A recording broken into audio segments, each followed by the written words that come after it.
To show you guys a shoulder lift for logs that I've been cutting. Learned how to do this with my dad, who was a plumber and pipe fitter welder, and we used to, as I worked with him, we'd have to carry long heavy pipes. Well, this particular method is what I'm using to carry my failed trees where I buck, and I get about 6 foot section, 9 foot if it's short, if it's a smaller diameter tree, put on my shoulder and haul it back to base camp. First thing we're going to do is we'll stand it vertically. Now, here's a good point. Now, if you can't stand that sucker up vertically, it's too heavy to lift on your shoulder. This one, I can stand it up. Then I've got another smaller diameter 9 footer, and I'll show you that those longer logs are a lot of times easier to lift than the shorter ones. Here we go.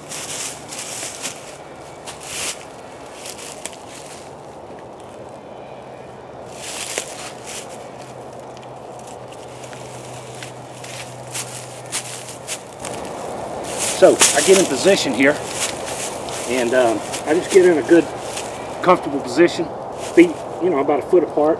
Heels tucked in just a little, and then I'm just going to find about the midpoint of my tree that I'm lifting, or the log I'm lifting. I'm just going to lay it on my shoulder here.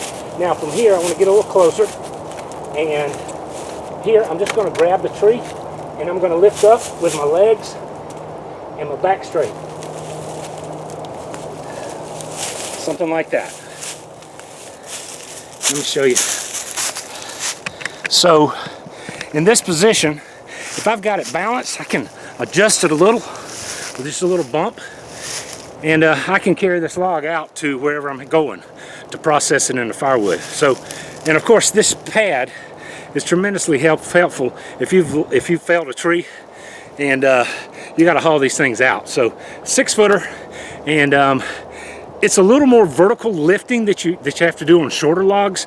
So let me show you or demonstrate for a 9 footer, okay?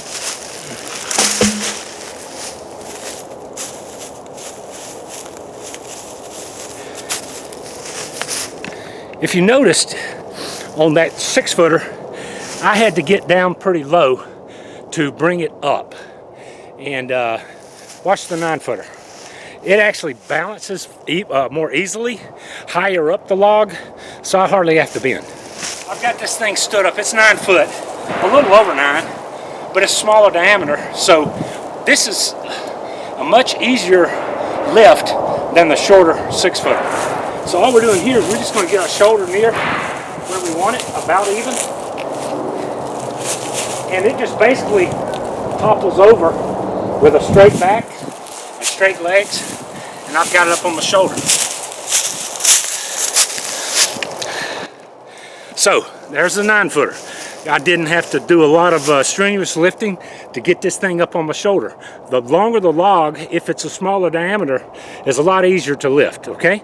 So just want to show you guys that tip. If you've got I'll say a 12-inch diameter log, 4 foot long, it's going to be a lot more strenuous to lift than that 6 footer. You could see how the 9 footer just simply moved.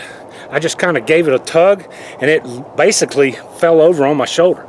So if you're doing any kind of lifting with logs, always keep your back straight, feet together, heels towards each other, and lift with your legs and with your back straight, and you should be able to do that. But a shoulder pad is really nice to have, okay? Guys, that's the tip for the day on this whole thing I've been doing with the Axe Cordwood Challenge. I've been loving it. So you guys take care, and I appreciate you watching. And don't forget, keep doing stuff for self-reliance. Talk to you next time.